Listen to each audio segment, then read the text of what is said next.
Hi all, welcome back to another video. ഇന്നത്തെ video ഒരു study വ്ലോഗാണ്. ഞാനിപ്പോൾ പഠിച്ചുകൊണ്ടിരിക്കുന്നത് കമ്പനി ബോർഡ് അസിസ്റ്റൻറ്റിന് വേണ്ടിയിട്ടാണ്.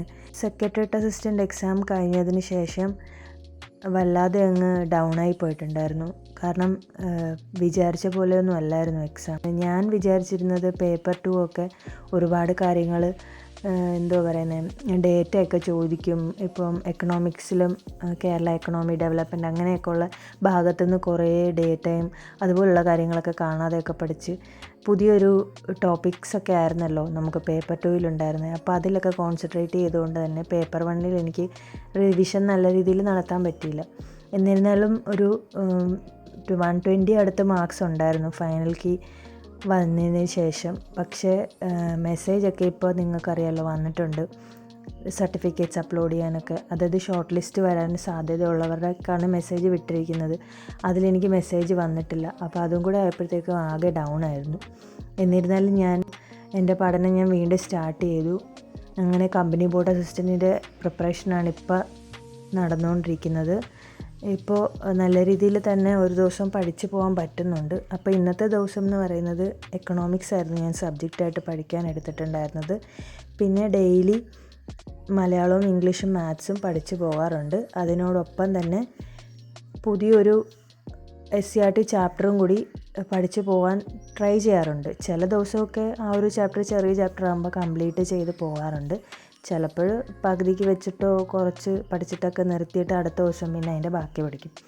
പിന്നെ അതിൻ്റെ കൂടെ തന്നെ പ്രീവിയസ് ഇയർ ക്വസ്റ്റ്യൻ പേപ്പറും വർക്കൗട്ട് ചെയ്ത് പോകുന്നുണ്ട്. എല്ലാ ദിവസവും previous year question paper work out ചെയ്യണമെന്നാണ് ഞാൻ വിചാരിക്കുന്നത്. പക്ഷേ നിങ്ങൾക്കറിയാമല്ലോ, പ്രീവിയസ് ഇയർ ക്വസ്റ്റ്യൻ പേപ്പർ എന്ന് പറയുമ്പോൾ അത് വർക്കൗട്ട് ചെയ്യാൻ കുറച്ചധികം സമയം നമുക്ക് വേണം.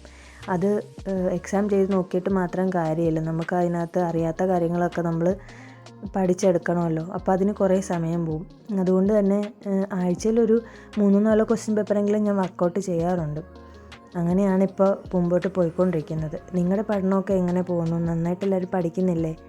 ഡിഗ്രി ലെവൽ എക്സാംസ് നോക്കുന്നവരാണെങ്കിലും 10th ലെവലാണെങ്കിലും +2 ലെവലാണെങ്കിലും ഇപ്പോൾ ഒരുപാട് നോട്ടിഫിക്കേഷൻസൊക്കെ വന്നിട്ടുണ്ട്. ഇനിയും നോട്ടിഫിക്കേഷൻസ് വരാനുണ്ട്. അപ്പോൾ ഇത് നല്ലൊരു ഗോൾഡൻ ഓപ്പർച്യൂണിറ്റി ആയിട്ട് തന്നെ എല്ലാവരും എടുക്കണം. ഒരിക്കലും ഇതുപോലെയുള്ള നല്ലൊരു അവസരം കിട്ടത്തില്ല എന്ന് വിചാരിച്ച് തന്നെ പഠിക്കണം. നമ്മുടെ ലാസ്റ്റ് ചാൻസ് ആണെന്ന് വിചാരിച്ച് പഠിച്ചാലേ നമുക്ക് നല്ലൊരു റാങ്കിലേക്ക് എത്താൻ പറ്റത്തുള്ളൂ. റാങ്ക് ലിസ്റ്റിൽ നമ്മൾ പുറകിൽ എവിടെയെങ്കിലും വന്നിട്ട് കാര്യമില്ലല്ലോ, മുന്നിൽ തന്നെ വരണം. ഇപ്പോഴത്തെ നിയമന നിലയും മറ്റു കാര്യങ്ങളൊക്കെ നിങ്ങൾക്ക് ഞാൻ പറയാതെ തന്നെ അറിയാമല്ലോ. ഞാൻ ആരെയും നെഗറ്റീവ് ആക്കാൻ പറയുന്നതല്ല. നമ്മളതൊരു പോസിറ്റീവ് രീതിയിലെടുത്തിട്ട് മുമ്പോട്ട് പഠനം കൊണ്ടുപോകണം.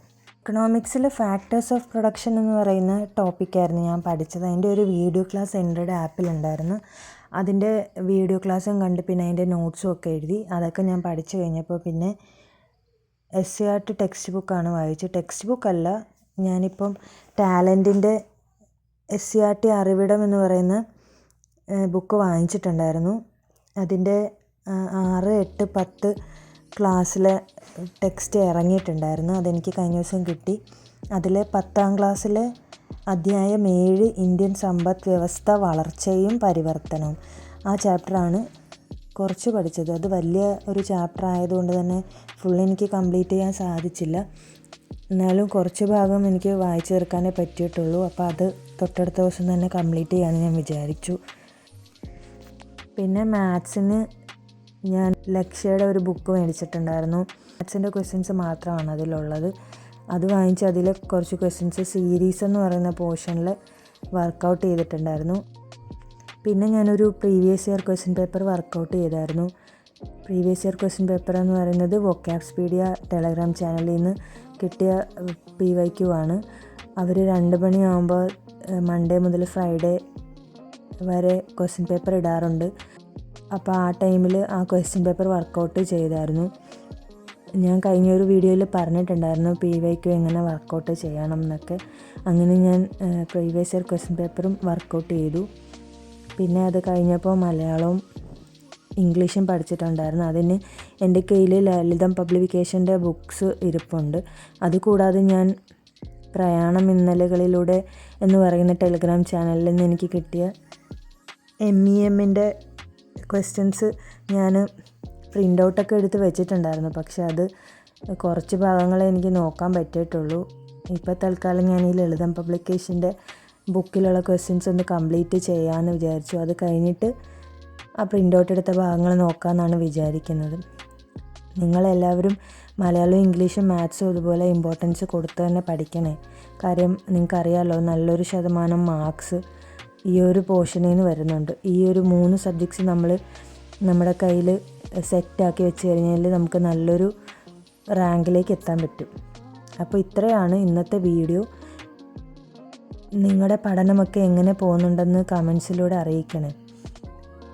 നമുക്ക് പുതിയൊരു വീഡിയോയിൽ കാണാം. അതുവരെയും ബൈ. Thank you.